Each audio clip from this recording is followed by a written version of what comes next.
Kisah Endang perantau asal Banten datang tiap hari ke konter demi video call anak. Di balik hiruk-pikuk Kabupaten Sragen, Jawa Tengah, terselip kisah pilu seorang perantau yang berjuang sendirian demi keluarga tercinta.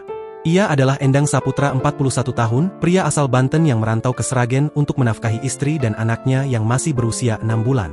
Sudah 9 bulan lamanya Endang menjalani hidup sebagai penjual parfum keliling.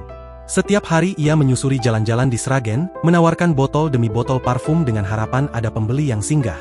Namun, hidup sebagai sales parfum tak selalu ramah. Penghasilan Endang tidak menentu bergantung pada target penjualan. Bahkan untuk kebutuhan sederhana, ia kerap harus berhemat. Apalagi untuk pulang kampung, dia tak punya biaya dan membuatnya tak bisa mudik. Tapi awal tahun 2026 menjadi titik balik bagi Endang. Pertolongan datang dari sosok yang tak pernah ia duga, seorang wanita muda bernama Rindi Cantika, 23 tahun, pemilik konter ponsel di wilayah Sragen Kulon. Berawal dari ponselnya yang rusak, pertemuan keduanya bermula sederhana. Endang kala itu datang ke konter Rindi untuk memperbaiki ponsel miliknya yang rusak. Saat itu kerusakan pada tombol volume masih bisa diperbaiki, namun beberapa hari kemudian Endang kembali. Kali ini, ponsel tersebut benar-benar tidak bisa digunakan lagi.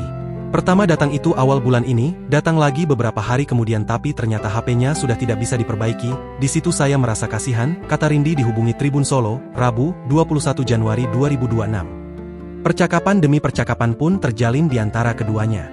Dari situlah Rindi mengetahui jika ponsel tersebut merupakan fasilitas kerja dari perusahaan tempat Endang menjual parfum. Tanpa ponsel, Endang kesulitan sekadar untuk berkomunikasi dengan keluarganya di Banten. Hati Rindi pun tergerak, ia merekam kisah Endang dan mengunggahnya ke akun TikTok miliknya, @Rindi.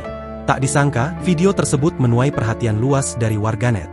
Rasa empati mengalir deras di kolom komentar. Melihat antusiasme itu, Rindi membuka donasi pada 14 Januari 2026.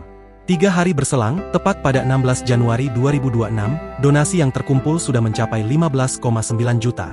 Angka itu muncul 3 hari setelah open donasi. Saya kaget sekaligus terharu, ujar Rindi. Seluruh donasi tersebut kemudian diserahkan sepenuhnya kepada Endang. Ia menegaskan bantuan itu adalah amanah dari para donatur. Diceritakan jika selama berada di Sragen, Endang hampir setiap hari datang ke konter Rindi, bahkan bisa 3 hingga 5 kali. Bukan untuk memperbaiki ponsel, melainkan untuk meminjam jaringan demi melakukan panggilan video dengan keluarganya. Setiap hari video call biar anaknya nggak kangen, katanya pengin cepat-cepat pulang karena anaknya masih kecil, tutur Rindi. Dengan mata berkaca-kaca, Endang akhirnya bisa pulang ke Banten pada 16 Januari 2026. Perjuangan 9 bulan di tanah rantau terbayar dengan pelukan istri dan bayi kecil yang selama ini hanya ia sapa lewat layar ponsel. Donasi hingga kini masih dibuka oleh Rindi dan seluruhnya akan tetap diserahkan kepada Endang Saputra.